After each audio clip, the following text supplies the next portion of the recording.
Bulan Maulid umumnya manusia itu dia akan lebih auqa' fin nafas kalau mengingat sesuatu sesuai dengan kejadian, apakah itu bulannya atau tahunnya. Seperti kita mengadakan haul setahun daripada kewafatan, atau mengingat peperangan Uhud, pada peperangan Uhud misalnya, atau peperangan Badar misalnya di bulan Ramadan, itu biasanya lebih ngepas di dalam hati. Begitu juga bulan Maulid Rasulullah SAW, hadirnya Rasulullah SAW di bulan Rabiul Awal, maka lebih ngepas biasanya di dalam hati kita, itu lebih terasa nyaman ketika kita mengingat Rasulullah SAW di bulan di mana Rasulullah SAW dilahirkan. Bukan berarti bahwa di bulan-bulan lain kita tidak mengingat Rasulullah SAW. Ada aja yang nakal-nakal nih, biasanya dia bilang Rasulullah meninggal di bulan Rabiul Awal, Rasulullah lahir di bulan Rabiul Awal, Rasulullah juga meninggal di bulan Rabiul Awal. Maka apakah kita sekarang ini sedang memperingati kelahiran Nabi atau bersenang-senang dengan kewafatan Nabi? Maka umat Islam itu senantiasa diajarkan oleh Nabi besar Muhammad SAW untuk yatafa'al. Ketika ada dua hal, yang mana yang lebih mudah itulah yang diambil. Nabi Muhammad SAW tidak suka kepada tasya'um. Nabi Muhammad SAW bahkan katakan la safara wala bumata wala tayrata wala adwa. Rasulullah SAW katakan ketika sebagian orang mengatakan bahwa bulan Safar adalah bulan musibah, Nabi Muhammad ketika itu melihat sebagian orang tidak mau menikahkan anaknya karena takut nanti lahir daripada pernikahan di bulan Safar anak-anak yang tidak sempurna. Rasulullah nikahkan Sayyidina Ali dan Sayyidatuna Fatimah di bulan Safar dan menghasilkan putra-putri terbaik, Sayyidah Syabab Ahlul Jannah, Sayyiduna Al-Hasan wa Sayyiduna Al-Husain. Maka Rasulullah SAW berubah namanya menjadi Safarul Khair. Ya, Rasulullah SAW tambahkan dengan nama Safar Al-Khair. Oleh karena itu kita selalu melihat kepada kebaikan. Dan di dalam Musnad Al-Imam Ahmad bin Hanbal juga dikatakan bahwa Nabi Adam itu dilahirkan hari Jumat, dan hari itu juga Nabi Adam meninggal. Hari Jumat juga Nabi Adam meninggal. Dan di dalam hadis lain Rasulullah SAW menamakan hari Jumat Sayyidul Ayyam. Artinya Rasulullah SAW tahu bahwa sesungguhnya hari Jumat adalah hari wafatnya Nabi Adam, tapi Nabi Muhammad menjadikan hari Jumat sebagai Id. Apakah Nabi Muhammad mengajarkan untuk kita bersedih di hari kewafatan Nabi Adam, berbahagia di hari kewafatan Nabi Adam? Tidak. Tapi Rasulullah selalu mengambil yang terbaik. Datang seseorang kepada Nabi dan mengatakan, Rasulullah tanya, "Masmuk?" Dia katakan, "Nama saya Hazn."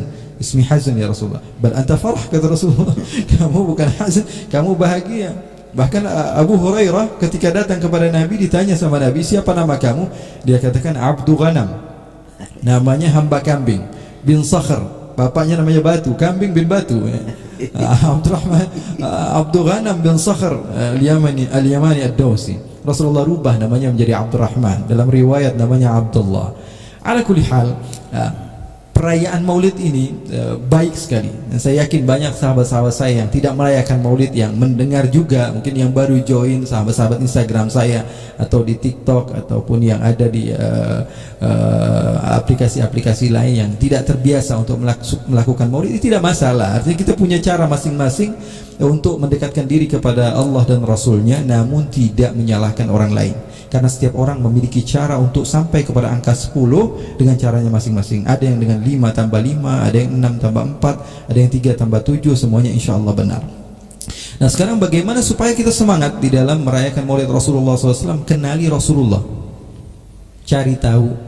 Sebagian ikhwan kita mungkin mengikuti Rasulullah SAW tanpa pengenalan, makanya ikut-ikutannya kadang-kadang sebentar-bentar aja gitu. Kadang-kadang hijrahnya hanya sebulan, setelah itu malah kembali lagi kepada kejahatan. Artinya perlu kepada pengenalan. Setelah pengenalan akan ada tumbuh cinta. Setelah cinta baru ada mutaba'ah. Itu sesuai. Nah, kalau kita sudah kenal kepada Nabi, tentu kita akan semakin bersemangat. Adapun orang lain melakukan sesuatu yang dibenci oleh Rasulullah SAW, ya, misalnya dia katakan seperti merokok atau semisalnya, bisa jadi orang tersebut tidak sama seperti kamu. Jadi kalau ada pesan dari guru kita Habib Hasan misalnya, jadikan pesan tersebut untuk kamu, bukan untuk orang lain. Jadi saya berusaha untuk tidak merokok, dan orang-orang terdekat saya usahakan mereka untuk tidak melakukan sesuatu yang dibenci oleh Nabi. Tapi saya tidak melihat buruk kepada orang lain, karena bisa jadi keburukan orang lain yang dicintai oleh Allah adalah kebaikan di sisi Allah Subhanahu wa taala. Hasanatul abrar, sayyiatul muqarrabin. Seorang nabi, saya tambahkan sedikit, seorang nabi Musa alaihissalatu wassalam ketika berdoa kepada Allah Subhanahu wa taala, falamma akhadathumur rajfa Qala rabbi law syi'ta ahlaktahum min qablu wa iyyai. Ketika mendapat paceklik, musim paceklik yang tidak mendapatkan air sama sekali, bagaimana Nabi Musa berdoa kepada Allah? Ya Allah, hancurin deh sekalian gitu. Qala rabbi law syi'ta ahlaktahum min qablu wa iyyai. Kalau mau hancurin, hancurin dari awal ya Allah, jangan sekarang gitu. Atuhlikuna bima fa'ala sufaha'u minna. Kok saya yang kena, padahal orang-orang yang rajin maksiat, mereka yang melakukan maksiat, kok saya yang kena? Marah-marah sama Allah. Kemudian beliau katakan, in hiya illa fitnatuk. Semuanya balik ini fitnah. Ini kata-kata yang kalau keluar dari lidah-lidah orang lain bisa jadi orang tersebutlah orang yang betul-betul salah. Tapi kalau keluarnya dari lisan orang yang dicintai oleh Allah, maka berbeda. Maka ketika mendapatkan nasihat dari guru kita, yang kita ingat ini untuk kita, bukan untuk orang lain. Ya, mungkin begitu, mudah-mudahan manfaat.